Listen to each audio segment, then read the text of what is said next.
Do you know who Alexander the Great's tutor was for about 14 years? You know, Aristotle. And I read this. I became immensely jealous. And I think I would have enjoyed that a great deal. And through the miracle of the printed page, I can at least read what Aristotle wrote without an intermediary. And maybe if there's a professor, they can add to that, but at least I can go directly to the source material. And that is, of course, the foundation upon which our Western civilization is built. But I can't ask Aristotle a question. I mean, I can, but I won't get an answer. And so my hope is that in our lifetimes, we can make a tool of a new kind, of an interactive kind. And when I look at the personal computer, we're, as you know, living in the wake of the last revolution, which was a new source of free energy. And that was the free energy of petrochemicals, right? And it completely transformed society, and we're products of this petrochemical revolution, which is we're still living in the wake of today. We are now entering another revolution of free energy. A Macintosh, as you know, uses less power than a few of those light bulbs, and yet can save us a few hours a day or give us a whole new experience.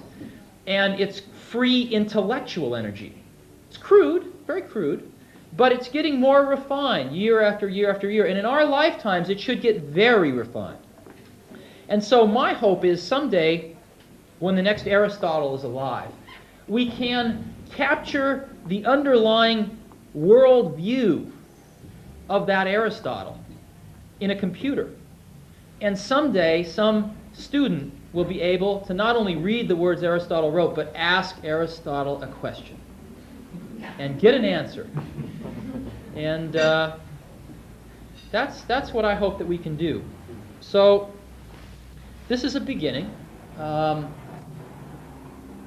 I think that, as you know, right now the computer industry is in the tank. Personal computers, big computers, everything. And it's difficult. It's a difficult time. But I'm sure that Henry Ford had a few bad quarters back in the 1920s. And the automobile had a sort of historical imperative. It had, the minute it was invented, a sequence of events had to happen. The same is true with the personal computer. There is a tremendous momentum behind this.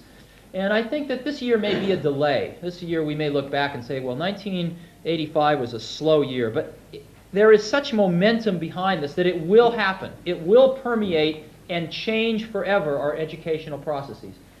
And my hope, again, is that not too many generations of students will pass through before this happens. It will happen within 20 years. It probably will happen within 10 years. But it could happen within 5 years.